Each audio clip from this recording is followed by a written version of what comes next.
Olá, seja muito bem-vindo ao Redação Hit. Nesta edição, você fica por dentro das principais notícias do cenário internacional. Especialistas da ONU afirmaram na última semana que a decisão dos Estados Unidos de encerrar o financiamento à assistência jurídica de menores não acompanhados envolvidos em processos migratórios representa uma grave violação dos direitos das crianças. Especialistas das Nações Unidas advertiram que a decisão dos Estados Unidos de encerrar o financiamento à assistência jurídica de menores não acompanhados envolvidos em processos migratórios representa uma grave violação dos direitos das crianças. Pouco depois do retorno de Donald Trump ao poder, há um ano, o governo ordenou às associações de serviços jurídicos que interrompessem suas atividades e encerrou o financiamento dos advogados que representam menores desacompanhados. 3 especialistas independentes da ONU, incluindo relatores especiais sobre os direitos dos migrantes e o tráfico de pessoas, afirmaram que essa medida viola uma lei americana que garante defesa legal às crianças colocadas sob tutela federal. Após essa decisão de fevereiro do ano passado, muitas das 26 mil crianças envolvidas ficaram sem advogado e continuam sendo ameaçadas de expulsão, embora tenham direito à proteção, indica o comunicado. Privar as crianças de seu direito à representação legal e obrigá-las a enfrentar procedimentos de imigração complexos sem assistência jurídica é uma grave violação de seus direitos, alertaram especialistas independentes com mandato do Conselho de Direitos Humanos das Nações Unidas, mas que não se expressam em nome da ONU.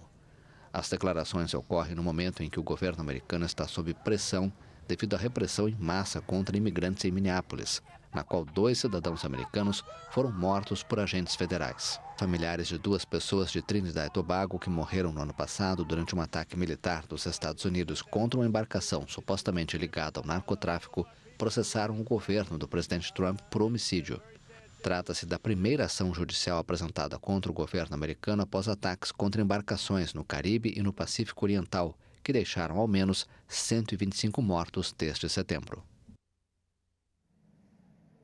Os agentes federais de imigração envolvidos na morte a tiros de um manifestante em Minneapolis foram suspensos em meio ao aumento das críticas ao presidente Donald Trump por seu apoio aos funcionários do ICE.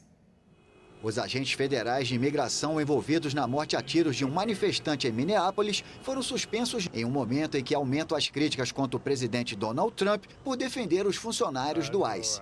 Um porta-voz do Serviço de Imigração e Alfândega afirmou que trata-se de um protocolo padrão. O jornal The New York Times informou que os sancionados são os 2 agentes que dispararam 10 vezes contra o enfermeiro Alex Pretty no sábado, depois dele ser imobilizado no chão por vários agentes federais de imigração. Pretty, um enfermeiro de 37 anos, morreu devido aos ferimentos de bala no local dos fatos. Sua morte ocorreu pouco mais de 2 semanas depois da de Renee Good, outra americana da mesma idade, baleada pela Polícia de Imigração em 7 de janeiro, também em Minneapolis. As 2 mortes provocaram indignação e vários protestos na cidade, onde agentes federais que realizam operações contra imigrantes em situação irregular são seguidos, filmados e até hostilizados por ativistas, sem intervenção da polícia local. Os democratas se opõem ao envio de agentes federais encarregados de prender imigrantes sem documentos, conforme prometido por Trump antes de sua reeleição. Segundo a oposição, isso contraria os princípios da democracia americana. E o ex-presidente dos Estados Unidos, Joe Biden, criticou a atuação dos agentes federais após 2 ativistas serem mortos a tiros durante as manifestações, como nós vimos na reportagem. Em uma postagem nas redes sociais, o ex-presidente afirmou que o que ocorreu em Minneapolis nesse último mês trai nossos valores mais fundamentais como americanos. Não somos uma nação que mata a tiro seus cidadãos na rua. O democrata, que foi presidente entre 2021 e 2025, acrescentou que a violência e o terror não têm lugar nos Estados Unidos da América, especialmente quando é o nosso próprio governo que aponta armas contra cidadãos americanos. Ninguém pode destruir o que os Estados Unidos representam e em quem acreditam, nem mesmo o presidente, se nós, toda a América, nos levantarmos e levantarmos a voz. A morte de René Good em 7 de janeiro e de Alex Pratt no sábado passado provocaram indignação em Minneapolis, uma cidade santuário para imigrantes sem documentos. Agentes federais que realizam operações contra imigrantes em situação irregular são seguidos, filmados e às vezes hostilizados por ativistas, sem intervenção da polícia local. O governador do estado de Minnesota e o prefeito de Minneapolis, ambos democratas, manifestaram oposição total ao envio federal, inclusive perante a justiça estadual. O presidente Donald Trump fez do combate à imigração irregular um de seus pilares, o que é criticado pela oposição democrata, que considera excessivo o uso da força. Uma divisão do Serviço de Imigração e Controle de Alfândega dos Estados Unidos, o ICE, vai participar das operações de segurança durante os Jogos Olímpicos de Inverno na Itália, em fevereiro, o que gerou indignação no país europeu. O Serviço de Imigração e Controle de Alfândega dos Estados Unidos está no centro de uma nova polêmica, desta vez internacional. Um porta-voz do chamado ICE afirmou que uma divisão da agência vai participar das operações de segurança durante os Jogos Olímpicos de Inverno em Milão Cortina, nos Alpes italianos, em fevereiro. A informação foi recebida com indignação no país europeu, poucos dias depois da segunda morte de um civil americano durante operações contra imigrantes em Minneapolis, estado do Minnesota. Segundo a fonte, o ICE apoiaria o Serviço de Segurança do Departamento de Estado dos Estados Unidos para ajudar a Itália a mitigar riscos de organizações criminosas transnacionais. O prefeito de Milão, Giuseppe Sala, disse em uma entrevista que a agência americana não é bem-vinda e afirmou: é uma milícia que mata. Já os organizadores dos Jogos Olímpicos de Inverno falam em uma operação de rotina. Isto acontece com frequência, ou quase sempre, quando vêm presidentes ou vice-presidentes, ou como no caso atual, o secretário de Estado. É só isso. O presidente da região da Lombardia, no norte da Itália, onde os Jogos de Inverno acontecerão, disse que a missão do ICE vai se limitar a proteger o vice-presidente dos Estados Unidos, J.D. Vance, e o secretário de Estado, Marco Rubio. Os dois vão participar da cerimônia de abertura dos Jogos Olímpicos de Inverno em 7 de fevereiro. A agência de imigração ressaltou que a operação na Itália é totalmente independente das ações em território americano, sublinhando que o ICE naturalmente não realiza controles de imigração em outros países. Na contramão de boa parte da Europa e seguindo seu caráter pró-imigração, o governo de esquerda espanhol aprovou um plano de regularização de imigrantes que poderia beneficiar 500 mil pessoas, em sua maioria latino-americanas. O governo da Espanha se prepara para aprovar um plano de regularização de imigrantes. O Ministério da Segurança Social e Imigrações explicou que a medida vai permitir que cerca de 500 mil de pessoas que chegaram à Espanha antes de 31 de dezembro e tenham permanecido pelo menos 5 meses no momento da solicitação, sejam regularizadas e possam trabalhar em qualquer setor e em qualquer lugar do país. Os processos poderão ser iniciados a partir de abril e se estendem até 30 de junho. O governo espanhol é uma exceção em matéria migratória dentro da União Europeia, em contraposição ao endurecimento da postura adotada por muitos países do bloco. Para facilitar a aplicação desta medida, o governo do socialista Pedro Sánchez aprovou um decreto real, que não precisa ser submetido à votação no parlamento, onde o executivo não possui maioria. O plano surge na esteira de uma iniciativa popular assinada por mais de 600 mil pessoas e apoiada por cerca de 900 associações, que exigia a regularização excepcional de todos os imigrantes em situação irregular na Espanha. E na economia, o Banco Central dos Estados Unidos manteve as taxas de juros inalteradas e desafia a pressão do presidente americano Donald Trump.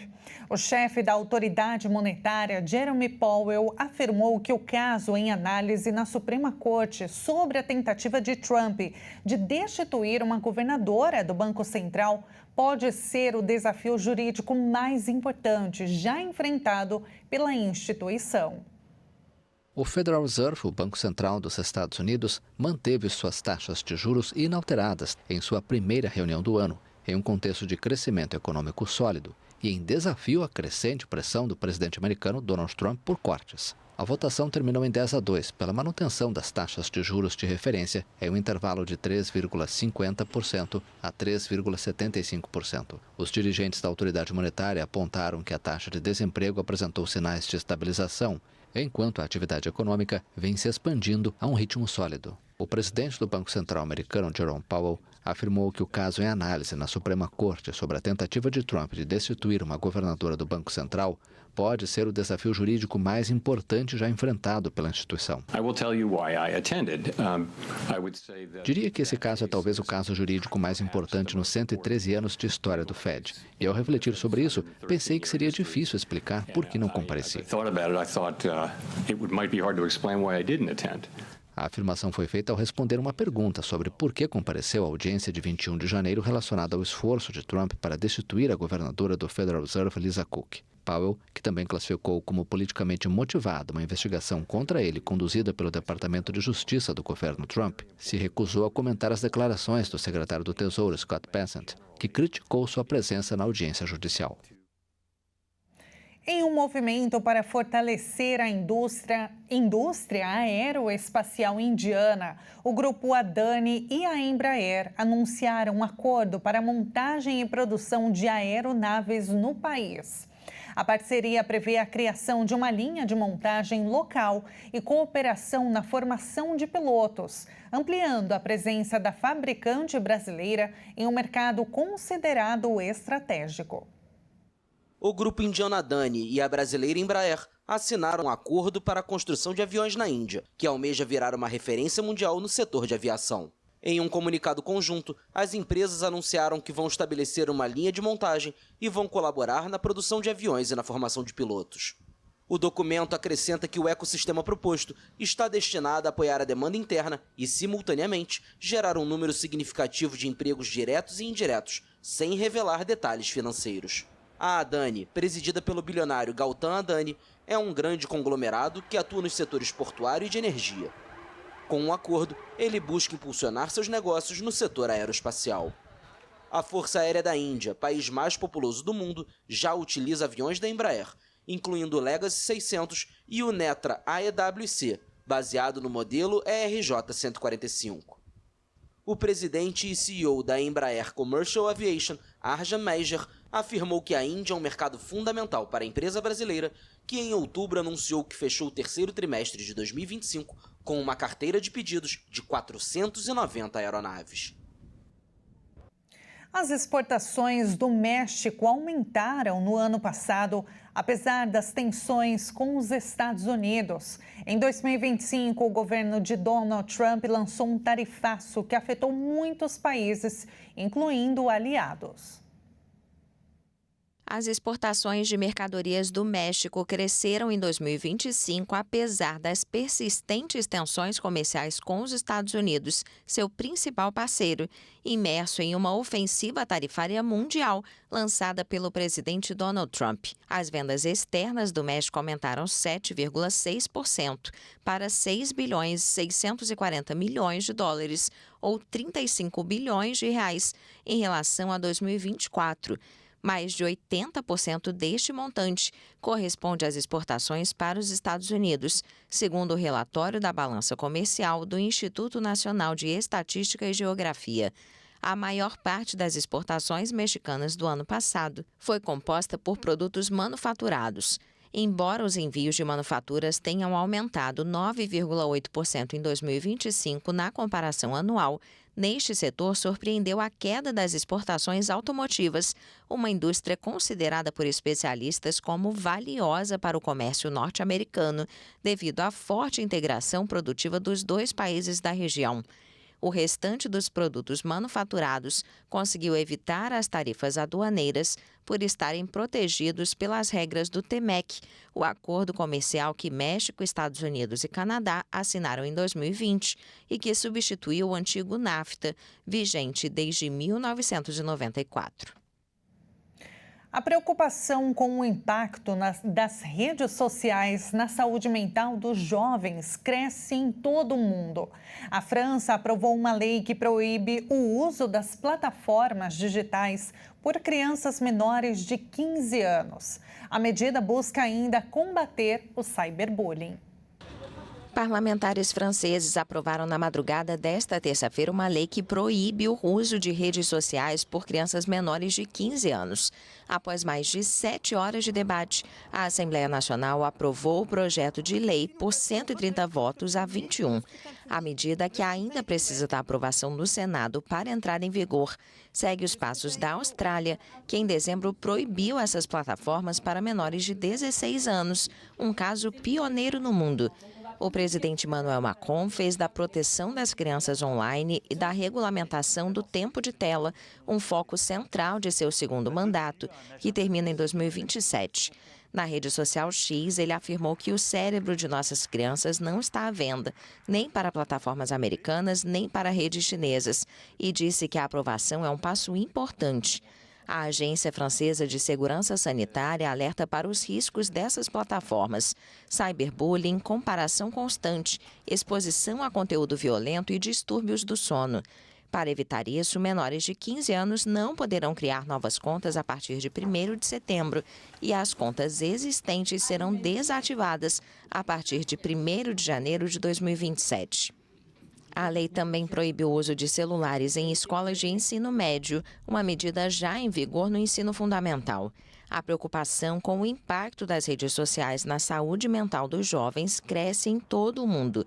Países como Espanha e Dinamarca também estão considerando restrições semelhantes, enquanto no estado americano da Califórnia, um julgamento vai determinar se TikTok, Instagram e YouTube projetaram suas plataformas para gerar dependência em adolescentes. E na última semana, helicópteros da Força Aérea e Espacial Espanhola realizaram uma demonstração aérea sobre a praia de Ipanema. A apresentação marcou o centenário da primeira travessia do Atlântico Sul por uma única aeronave. O Rio de Janeiro ganhou um presente da Espanha nesta quarta-feira. Helicópteros da aviação militar do país europeu deram um show no céu na praia de Ipanema. Trata-se da patrulha ASPA, uma esquadrilha de demonstração com helicópteros. A exibição marca o centenário do voo Plus Ultra de 1926, a primeira travessia do Atlântico Sul, realizada por uma única aeronave da Espanha para a América do Sul. E esta edição termina aqui. Muito obrigada pela sua companhia. Se quiser rever, é só acessar o nosso canal no YouTube, Jornalismo Hit TV. Até mais.